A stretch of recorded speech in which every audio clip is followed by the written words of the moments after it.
ধন্যবাদ আপনাদেরকে। গত বছর ৩রা আগস্ট ছিল একটি বিভীষিকাময় দিন।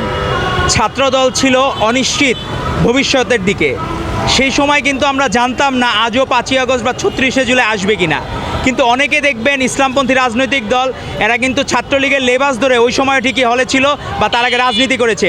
কিন্তু ছাত্রদলের জন্য কিন্তু বিকল্প আর কোনো পথ ছিল না, যে যদি ফ্যাসিস্ট হাসিনা টিকে যেত তাহলে তাদের সকলকে মামলার সারা জীবন হয়তো বা জেল খাটতে হতো, নাহলে ফাঁসির আসামি হওয়া লাগতো।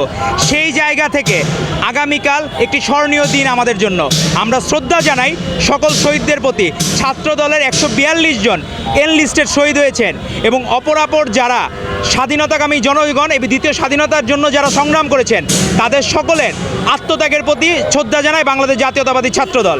এবং আগামীকাল আমাদের প্রধান অতিথি হিসেবে উপস্থিত থাকবেন যিনি এই ২৪-এর গণ অভ্যুত্থানে সবচেয়ে বড় ভূমিকা রেখেছেন, আমাদের সেই আগামীর রাষ্ট্রনায়ক, আমাদের ভারপ্রাপ্ত চেয়ারম্যান জনাব তারেক রহমান। আমাদের সেজন্য সারা বাংলাদেশ থেকে সকল নেতাকর্মীদের জন্য আগামীকাল একটি রাজনৈতিক ঈদের দিন।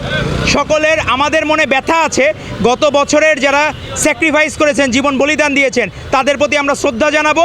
পাশাপাশি আমরা যে উন্মুক্ত পরিবেশে রাজনীতি করার সুযোগ পেয়েছি সেটির জন্য আমরা সারা বাংলাদেশের আপামর জনগোষ্ঠীর প্রতি কৃতজ্ঞতা জানাই। তারা রাজপথে নেমে এসেছিল বলেই এবং ভারপ্রাপ্ত চেয়ারম্যান জনাব তারেক রহমান দিক নির্দেশনা দিয়েছিলেন বলেই ছাত্রদলের মাধ্যমে এবং অপরাপর সংগঠনের মাধ্যমে বাংলাদেশের মুক্তি মিলেছে। আগামীকাল এই ছাত্র সমাবেশ উপলক্ষে প্রথমেই রাজনৈতিক উদারতার পরিচয় দিয়েছে বাংলাদেশ জাতীয়তাবাদী ছাত্রদল। আমাদের প্রোগ্রাম এনলিস্টেড করা হয়েছিল প্রক্টরের কাছ থেকেও, ঢাকা ইউনিভার্সিটির প্রক্টরের কাছ থেকেও শহীদ মিনারের অনুমতি নেওয়া ছিল। কিন্তু যখন এনসিপি আবার এই জায়গায় প্রোগ্রাম করার জন্য ৩রা আগস্টে একই দিনে প্রোগ্রাম করবে শহীদ মিনারে, তখন রাজনৈতিক উদারতার সর্বোচ্চ নজির স্থাপন করেছে বাংলাদেশ জাতীয়তাবাদী ছাত্রদল। এর আগে অতীতে কখনো এরকম শিষ্টাচার বাংলাদেশে দেখা যায় নাই। তারই ধারাবাহিকতায় আজকে দেখবেন একটি প্রেস রিলিজ দুপুরবেলা দেওয়া হয়েছে ছাত্রদলের পক্ষ থেকে। সেখানে ঢাকাবাসীর কাছে আমরা দুঃখ প্রকাশ করেছি।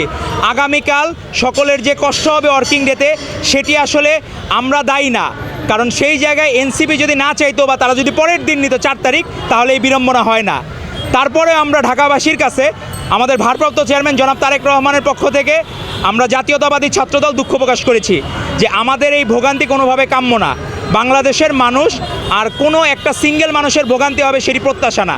সেজন্য এই শাহবাগ চত্বরে জরুরি পরিবহন এবং অ্যাম্বুলেন্স সার্ভিস যাতে সচল থাকতে পারে তার জন্য সুব্যবস্থা করা হয়েছে।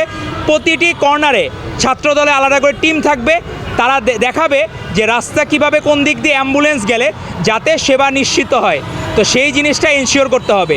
আর পাশাপাশি আমাদের এখানে পানি, স্যালাইন এবং জরুরি জিনিসপত্র, ওষুধপত্রের ব্যবস্থা থাকবে, যাতে কেউ কোনো কারণে অসুস্থ হয়ে পড়লে বা অন্য কেউ, শুধু আমাদের এখানে আসা মানুষ না, অন্য কেউ পথচারীও যদি অসুস্থ হয় সেদিক থেকে আমাদের যত্ন করার তাগিদ রয়েছে। মাইলস্টোন ট্র্যাজেডিতে ছাত্রদলের ভূমিকা অত্যন্ত প্রশংসিত ছিল।